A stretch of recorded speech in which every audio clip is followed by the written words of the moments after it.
Obviamente, este espacio, y como lo dije al principio de la intervención de la sesión, presidente, no buscaba exceder las funciones que tenemos como asamblea departamental.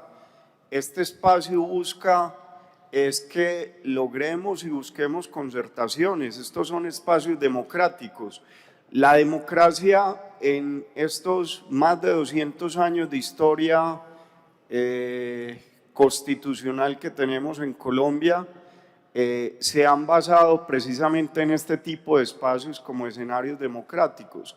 Entonces, cuando le hacíamos la invitación a la Defensoría del Pueblo, a la Procuraduría, a la misma Fiscalía, no buscábamos nada diferente a exaltar esas funciones y su papel preponderante en este tipo de escenarios, y más cuando estamos hablando de un problema endémico en el departamento de Antioquia.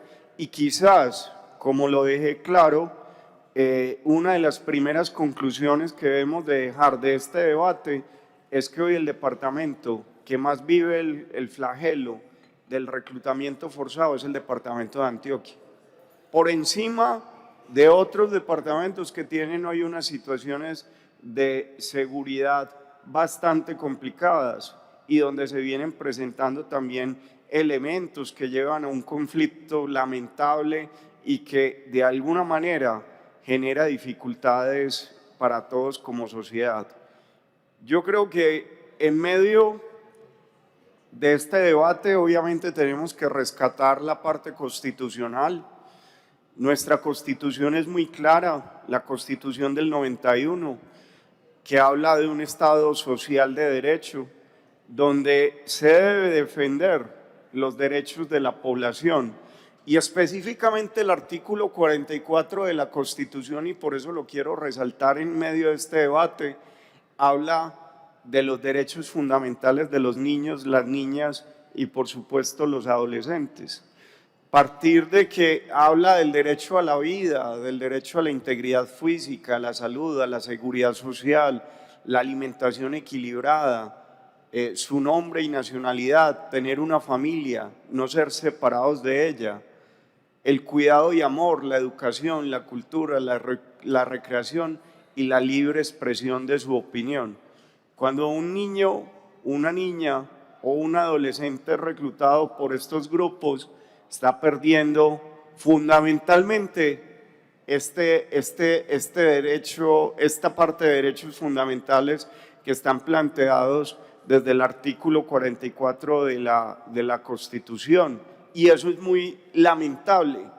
Serán protegidos contra toda forma de abandono, contra violencia física o moral, secuestro, venta, abuso sexual, explotación laboral o económica y trabajos riesgosos.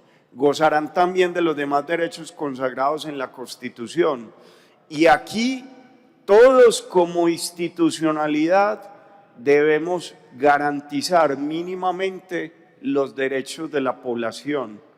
Por eso hago y empiezo este debate haciendo precisamente esa introducción a partir del artículo 44 de la Constitución Política. Habla de la familia, la sociedad y el Estado tienen la obligación de asistir y proteger a los niños y niñas para garantizar su desarrollo armónico e integral. No estamos hablando de otra cosa diferente. Cuando en la Constitución del 91 se planteó este tipo de escenarios era porque estábamos planteando un modelo de sociedad que queríamos. La Constitución del 91 lleva más de 30 años de haber sido aprobada y hoy lamentablemente 30 años después estamos repitiendo y repitiendo una y otra vez problemáticas, y una que es muy angustiante, que es el reclutamiento forzado de menores, donde Antioquia, señores diputados, es protagonista. Nosotros, a partir de muchos escenarios, y no pretendo que este debate sea uno más, tenemos que velar y garantizar por los derechos fundamentales de la población, Y esto no se trata de tirarle a los gobiernos de turno pasan uno tras otro. Es que estamos haciendo como sociedad, cada uno de los que estamos en estos escenarios, para solucionar ese tipo de situaciones que se convierten no en tragedias solo de la sociedad, de las familias. Cada niño que no rescatamos de esa situación es una tragedia más de este país y una situación que vamos a lamentar por el resto de nuestras vidas.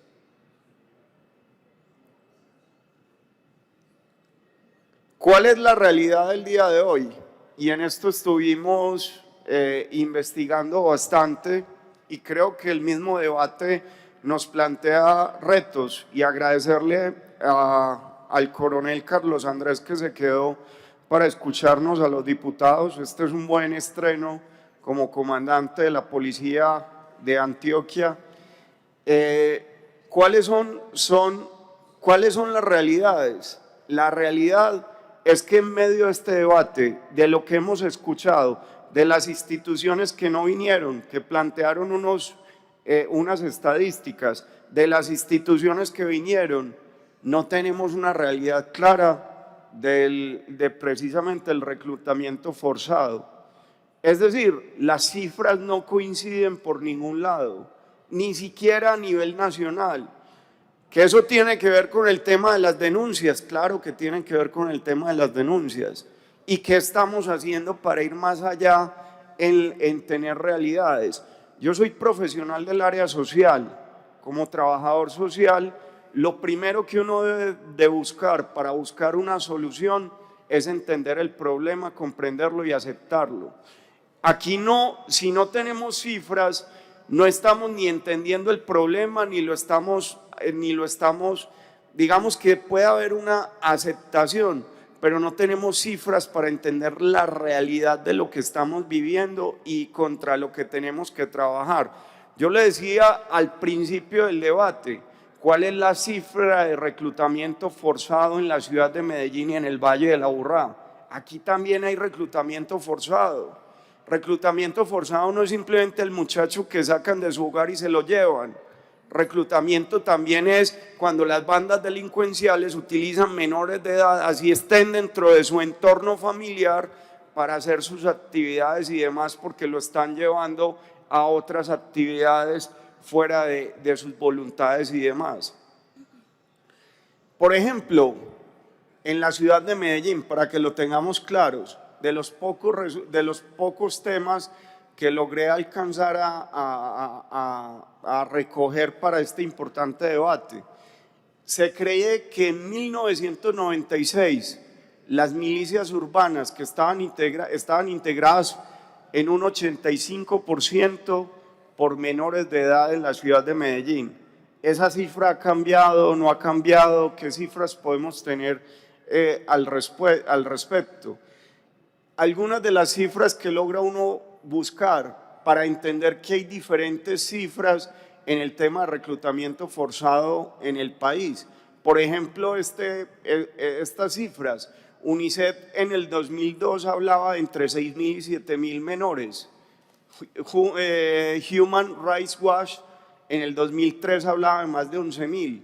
El Alto Comisionado de Naciones Unidas para los Derechos Humanos en el 2004 hablaba de 14.000, y yo creo que algo similar acaba de pasar en este debate, cuando por ejemplo desde el Ejército nos hablaban de la recuperación no sé si sea la cifra correcta, nos hablaban de la recuperación entre el año anterior y este año de cerca de más de 400 menores de edad que habían logrado sacar de las filas de los diferentes grupos al margen de la ley. ¿Por qué estoy presentando estas cifras? Estas cifras no son decisorias, no definen nada, pero son cifras que nos muestran que hay diferentes cifras dependiendo la institución en el país.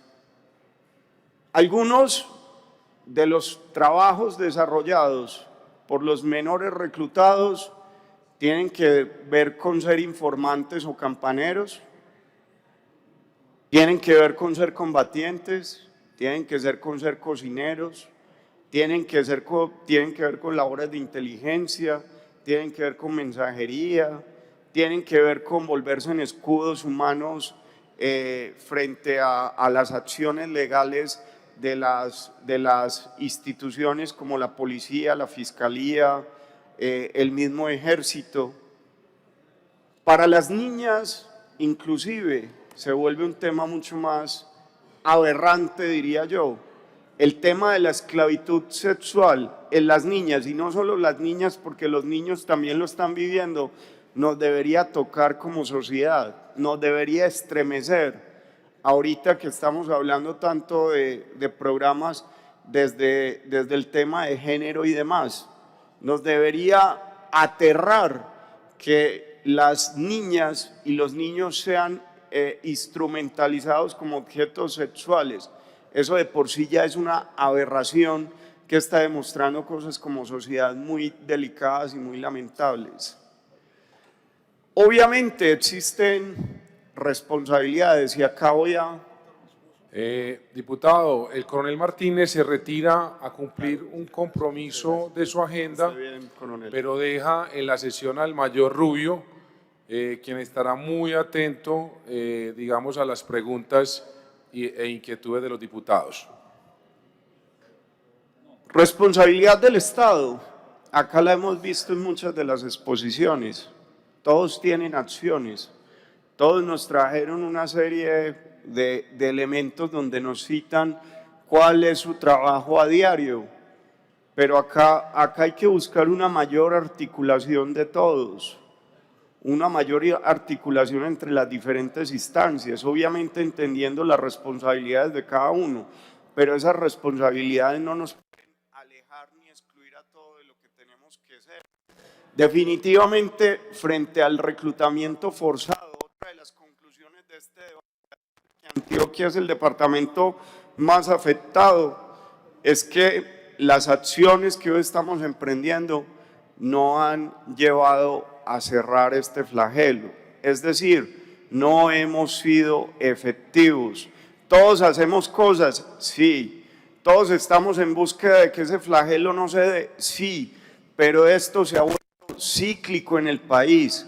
Desde la década del 90 ha sido cíclico, continuo, y de alguna manera esto sigue afectando a nuestra sociedad.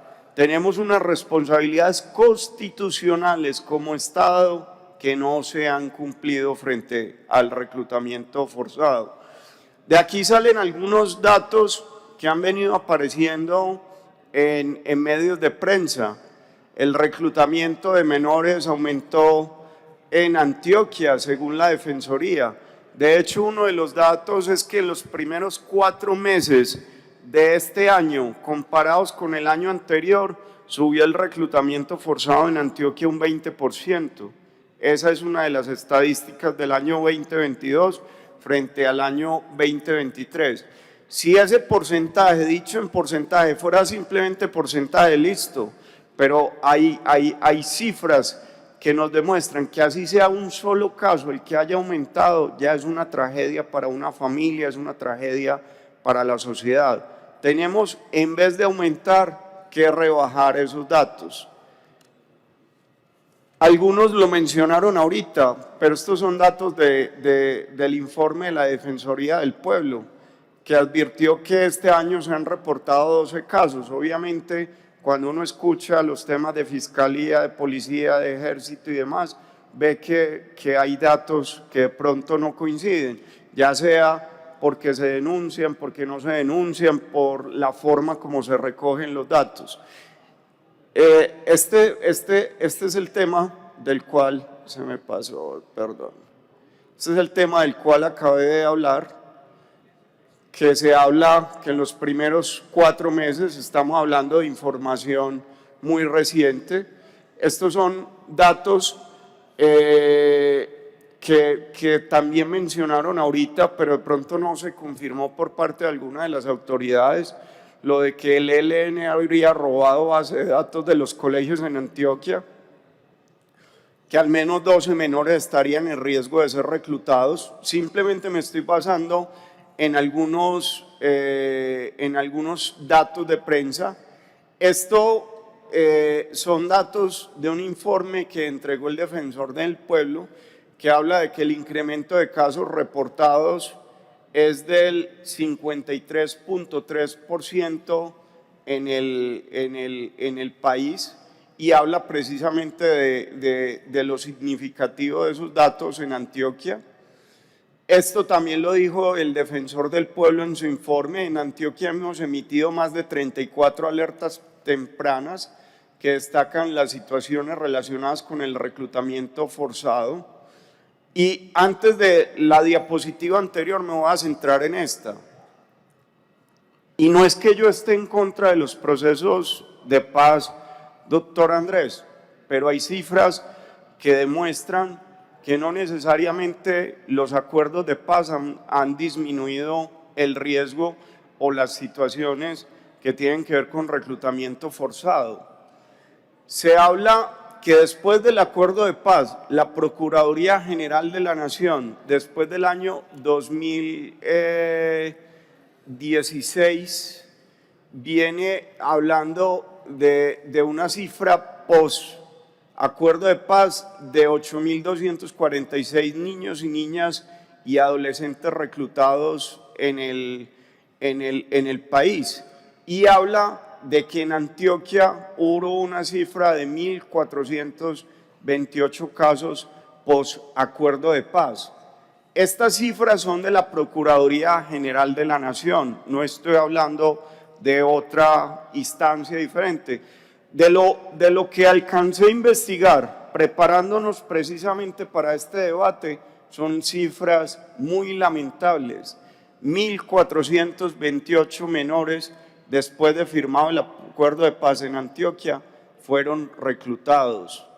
Y estos son cifras que nos deben de llevar a todos a preocuparnos, a mirar qué estamos haciendo o qué no estamos haciendo. ¿Dónde nos articulamos? ¿Cómo nos articulamos? Vuelvo y lo repito, este no es un debate contra el gobierno actual del país. Estamos hablando de un flagelo que viene desde la década de los 90 en Colombia.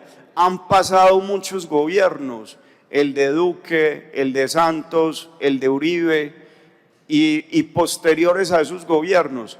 No hemos logrado como sociedad corregir el rumbo, y este es un tema lamentable. Cualquier menor de edad que esté fuera de su familia, fuera de su entorno familiar, sin posibilidades de lograr sus sueños en el territorio, ya es una tragedia como tal, presidente. Entonces no trajimos este debate para controvertir los temas de paz total.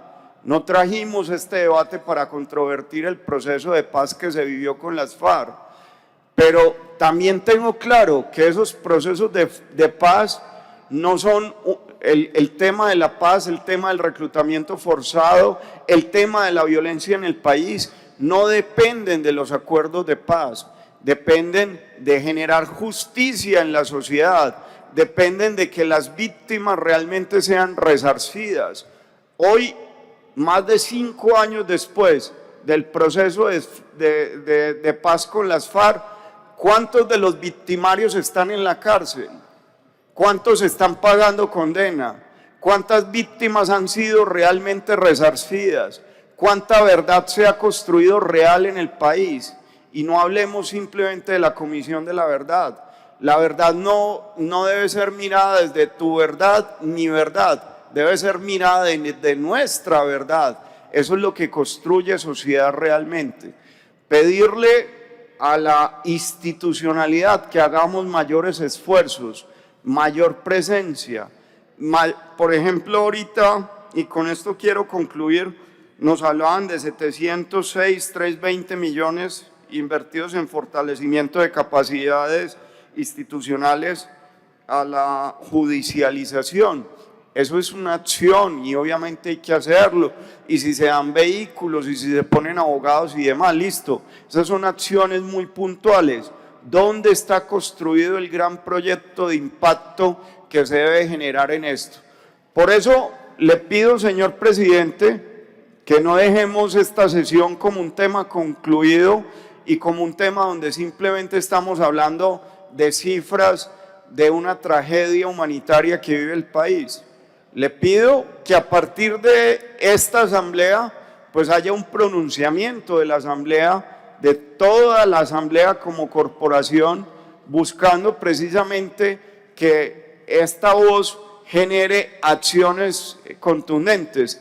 Y doctora Mónica, ahorita que estamos estudiando la política pública de educación rural, yo creo que esa política merece tener algún articulado que precisamente hable del reclutamiento forzado desde la parte preventiva y demás. Yo sé que ahí hay acciones muy interesantes, pero qué bueno que ese planteamiento de esa integralidad con ese pacto que hay entre el Estado, la escuela, los privados, podamos llevarla y priorizarla, donde hoy los municipios que tienen mayor riesgo de reclutamiento forzado sean los beneficiados a partir de esa política pública de educación rural. Yo creo que ahí tenemos que empezar a generar ambientes que generen protección, que generen factores resilientes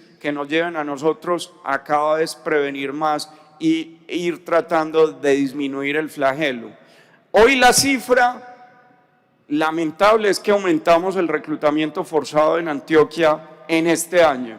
La meta tiene que ser que el próximo año, a partir de las acciones, ese índice empiece a rebajar, señor presidente. Muchas gracias por el uso de la palabra.